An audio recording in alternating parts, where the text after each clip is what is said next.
Hello, YouTube. So, I know I've been dropping a lot of videos, well, more than normal lately, and that's not going to continue. I've had some free time where I could get some stuff done. So today, I want to do a quick video. Probably won't be as quick as I think it will be, but discussing my profile picture, my avatar, whatever you want to call it, Sambone, also the name of my channel. This is Sambone. This is a guitar that I had built for me years ago. 2002 to be exact. It was carved out by a man by the name of Doug Rowell. Doug, very cool guy out of LA. And Doug actually does a lot of film and TV work. One of his more notable things is if you've ever seen the show Sons of Anarchy, he did the table in the clubhouse. So the big Grim Reaper on the table, he did that. He's also friends with Steve Martin, the comedian. And Steve Martin is a banjo player. So Steve Martin asked him, hey, can you make me a solid body banjo? Well, he made Steve a solid body banjo. I'll link you his website in this video. And you can see some of his work, and you'll see this guitar. And basically, Doug goes into some details as to what it is. But I've always liked George Lynch's guitars. I've always liked Steve Vai's guitars. And again, I'm not a huge fan of either one of them. I do appreciate them. I like Dokken. But I'm not going to run out and get anything by them specifically. If they're on the radio, I turn them up, kind of thing. So I thought they were cool looking. And I asked Doug, hey, would you make me something like this? He's like, well, I don't copy anybody's work, but I can make you something kind of cool. So he came up with some ideas, came back to me. I came up with some things, and, we came up with this. So a couple of things that we did, we have like the rib cage here, and we have the organs behind it. So this is supposed to be the intestines. I think that's supposed to be a heart, or not a heart, but a lung, probably the heart there. It's a little, he's squished together. And then you have the broken horn up here, or the broken bone, the full bone over here.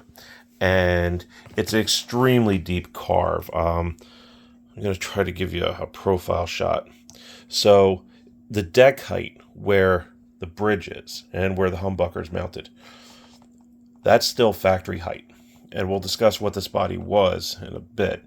But you see all that's been dished out and carved out. And believe it or not, this is a very resonant guitar. Always has been. It just vibrates so well.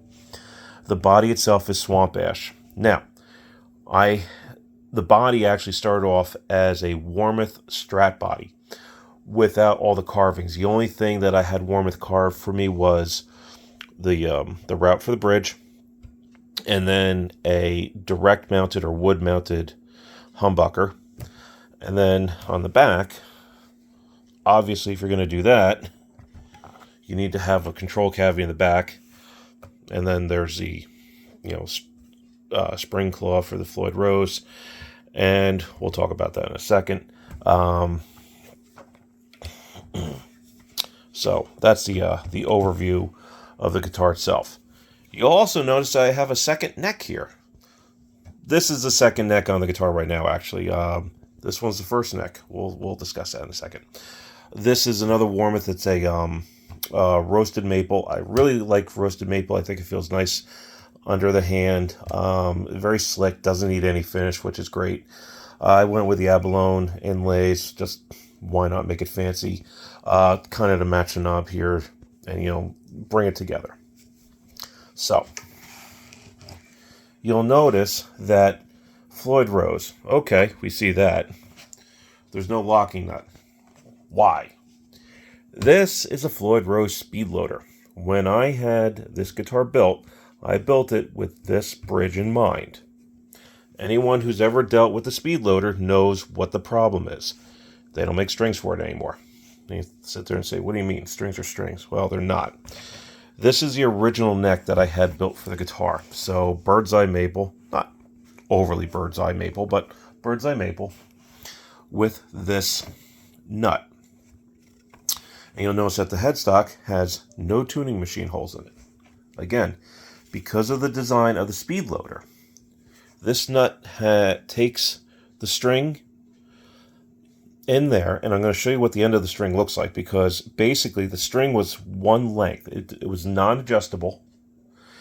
You didn't have any tuning machines in the way you think there's a tuning machine. You just had a string that you would put into the bridge itself. The other end would go into the nut, and you'd push the bridge down, and you tune it up. Now, how do you tune it up? Let me bring that back over here, and I'll show you. First, the way it works is these pieces here, these string blocks. I'm going to try to do this, and it's probably going to poke me in the hand, but we'll see.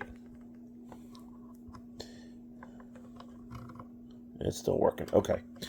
So this piece here, oh no, my finger's in the way, releases a string block. When you release a string block, you can get your string out. Okay. So basically, I'll show you what the end looks like.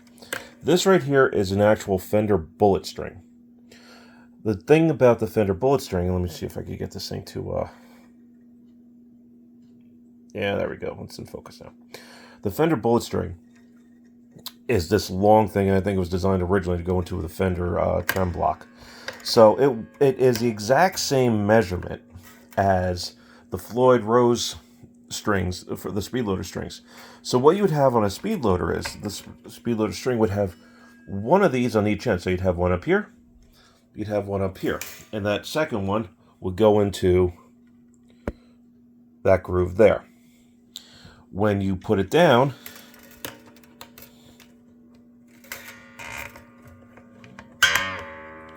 it will lock it in place, and then you tune it up. Now, these are still fine tuners. These are not the tuning machines. The actual tuning machines, and I'm going to try to show you how to get to it.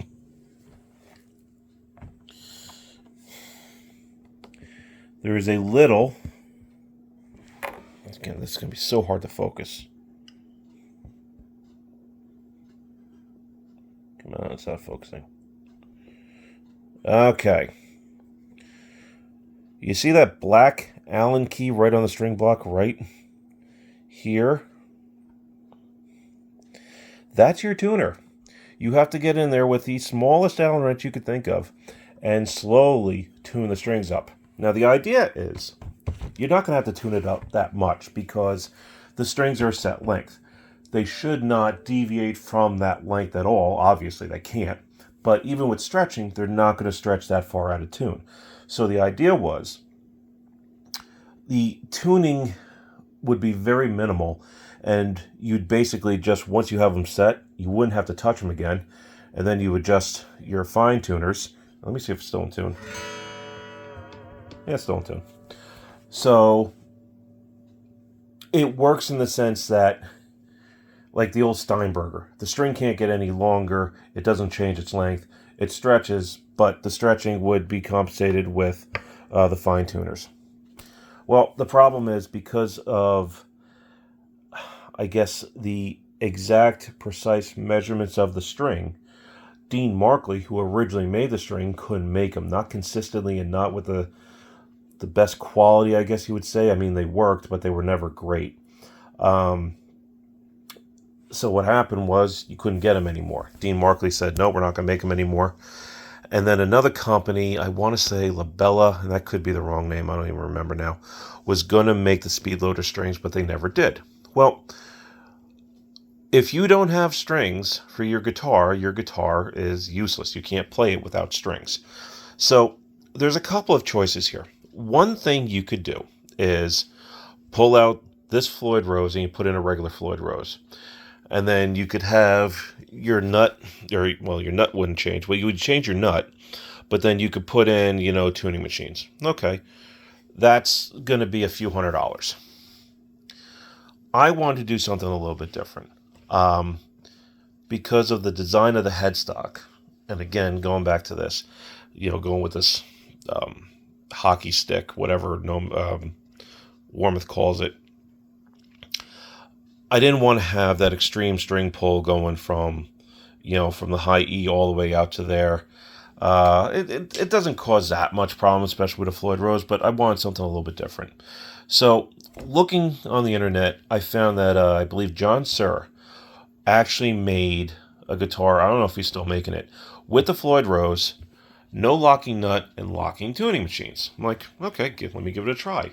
So as you see here, I got Sprizzels. They work fine. You just lock them in. And I have all the tuning stability that I need. Now, this is not set up for floating right now. It's only set up for going down. It still works, and I can set it up for floating. I just need to adjust the springs. This is actually in need of a setup real quick, where I got to put new strings in, which, again, they're Fender bullet strings. I could get those at any store. Fender's been making them for years, if not decades. So I had to compensate for, Dean Markley, and someone could sit there and say, well, it's Floyd Rose's problem, they screwed up. Yeah, they did. Dean Markley screwed up too, though, because Dean Markley said, sure, we'll make the strings, and then they said, I can't. Now, was it all quality control? Could be. I also heard that was cost of the machines. There's a few factors why Dean Markley couldn't make the strings anymore. But either way, if you have one of these Speedloaders and you're stuck, you have a guitar, you have like, what was it called? The Floyd Rose was actually making guitars. I think it was called like the Redmont or the Redwood or something like that. I think they were actually named after towns over by Seattle or something like that. And if you don't know what to do and you can't get strings, here's one option. You could put on a different neck. I don't think the Floyd Rose guitars actually use anything other than a standard, Fender scale and Fender neck, heel shape and all that. And then, that's one option. The other option would be to put in a full-blown Floyd Rose with the locking nut and get tuning machines. I broke this down to say, okay, I could do that, and I could drill the tuning machines, or the holes in the headstock for the tuning machines. I could get a Floyd Rose, and then I'd have a working guitar again. Sure. That would have been, roughly the same price of me going out and buying a different neck. And, the neck for me was just a better option.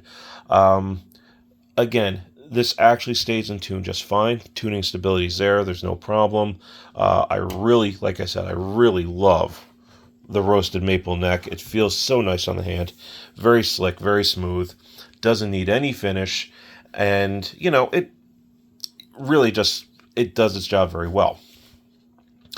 So, and you can see a little bit of not the carving, but you see the swamp ash wood grain. It's very cool looking. Going back to this thing here, I didn't want to have the big bulky Fender neck heel. So this was an afterthought. I had Doug carve me the body, and then I'm like, you know what? Let me see what I could do. Let me try to make this more streamlined. It's not perfect. It's rough, but the whole entire guitar is slightly rough. Not in a bad way, but in the sense that you could see the wood grain showing. This was not sealed the way, you would seal like a really high gloss finish. So it kind of matches along. And all I did was I just got in there with a sander and I cut that back down a little bit. You're going to see that little white dot there. That's just a piece of maple to fill in the original hole. And if we go back here, I'm going to show you what I did with this guy. So the original neck, I was trying to be very fancy and, high tech, I guess you might say. I started using these guys here. These are brass inserts that go into the wood, and then you use machine screws to hold the neck to the body. These work great, actually. These did their job very well. The only drawback was, you're trying to drill holes into this, and even on a flat surface, obviously the guitar's fretboard is radiused. So it's going to be doing this. It's going to be, rocking a little bit as you're putting the drill press through there. I could have done a better job, obviously. They work. They're not perfectly, straight up and down. They're not plumb, I guess you would say. But they do their job. I didn't do that with this one. And actually, this is probably one of the necks that you should do with. I know that a lot of people say you can't just go directly into roasted maple without being very careful about it. Every guitar that I put together, I always make sure that my threads are waxed when they go into the neck, especially roasted maple, baked maple, whatever you want to call it. And I've never had a problem with the neck cracking or splintering or anything like that, even with roasted maple. So it's just one of those things that you take your time. You're not going to run into the problem. Other than that, again, this is Sambone. This is what he looks like in all his glory. He gets a lot of play. He does. He's been around the block. He's, getting up there about 20 some odd years old now. And it's a very enjoyable guitar to play, mostly because it's very light. All this carving has cut a ton of weight off of it. And again, very resonant, and I don't know if that's just because of the body itself. Obviously, you would think with the carving it would cut away some of that, but it doesn't. And believe it or not, you look at this thing, it's like, oh, Jesus, it's heavy metal, something like that. It does a lot of very mellow tunes. It's a very cool bluesy guitar. It really gets some sounds in there, even with, what is that, the Dimarzio X2N, I believe, on that. Very hot pickup, but it just all works so well together. So anyway, like I said, I want to put this together, so if anyone had a question regarding how do you get around a Speedloader and what did I do to make it work, I've had a few folks ask me, hey, what is this guitar in your picture, in your profile? So I wanted to give you a little sample of that. If there's any questions, though, you want to talk to me about anything about this guitar, please let me know. And, thank you.